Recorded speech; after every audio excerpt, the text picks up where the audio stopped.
أعوذ بالله من الشيطان الرجيم.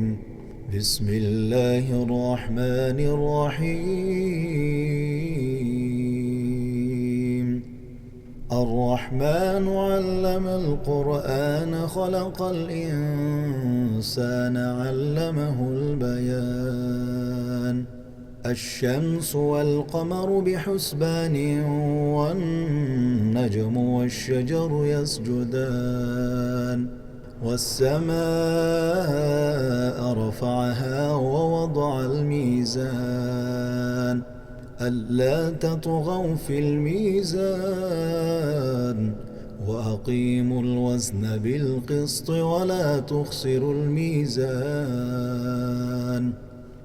والأرض وضعها للأنام فيها فاكهة والنخل ذات الأكمام والحب ذو العصف والريحان فبأي آلاء ربكما تكذبان. خلق الإنسان من صلصال كالفخار وخلق الجان من مارج من نار فبأي آلاء ربكما تكذبان. رب المشرقين ورب المغربين فبأي آلاء ربكما تكذبان. مرج البحرين يلتقيان بينهما برزخ لا يبغيان فبأي آلاء ربكما تكذبان. يخرج منهما اللؤلؤ والمرجان فبأي آلاء ربكما تكذبان. وله الجوار المنشآت في البحر كالأعلام فبأي آلاء ربكما تكذبان. كل من عليها فان ويبقى وجه ربك ذو الجلال والإكرام فبأي آلاء ربكما تكذبان. يسأله من في السماوات والأرض كل يوم هو في شأن فبأي آلاء ربكما تكذبان. سنفرغ لكم أيها الثقلان فبأي آلاء ربكما تكذبان.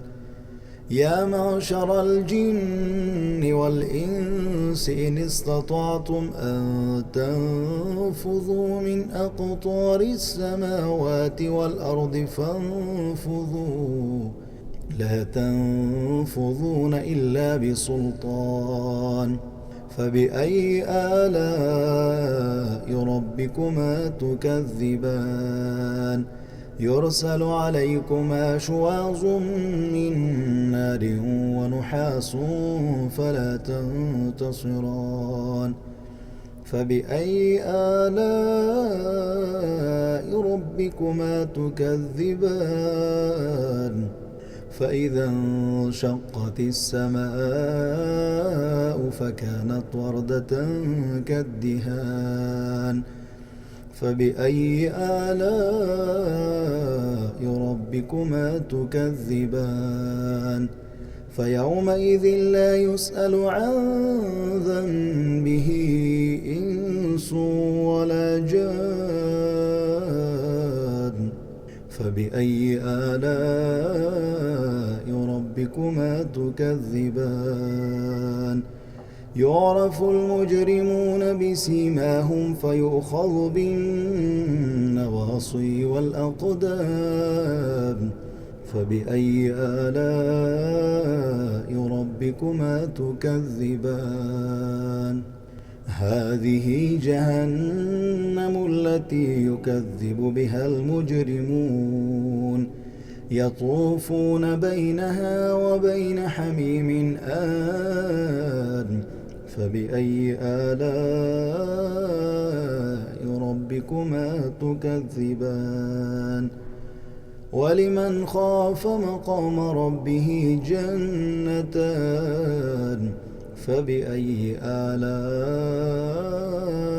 ربكما تكذبان ذواتا أفنان فبأي آلاء ربكما تكذبان فيهما عينان تجريان فبأي آلاء ربكما تكذبان فيهما من كل فاكهة زوجان فبأي آلاء ربكما تكذبان متكئين على فرش بطائنها من استبرق وجنى الجنتين دان فبأي آلاء ربكما تكذبان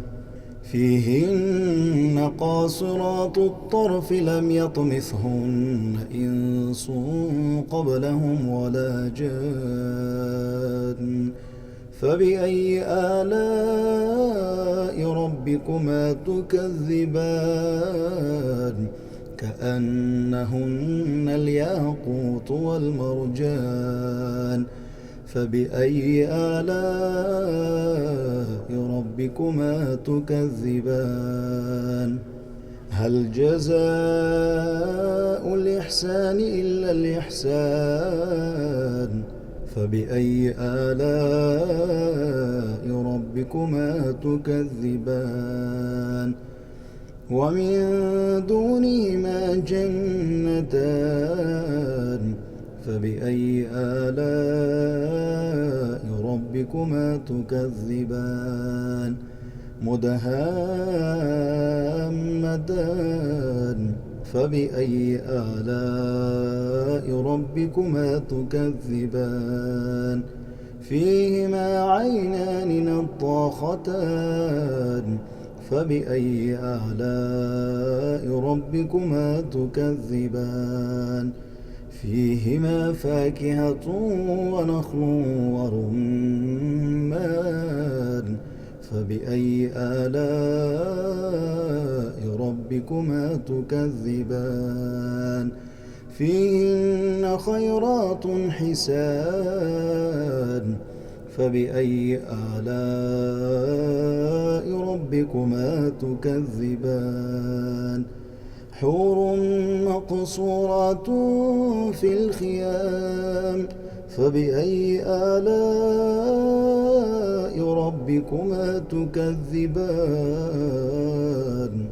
لم يطمثهن إنس قبلهم ولا جان فبأي آلاء ربكما تكذبان متكئين على رفرف خضر وعبقري حسان فبأي آلاء ربكما تكذبان تبارك اسم ربك ذي الجلال والإكرام صدق الله العظيم.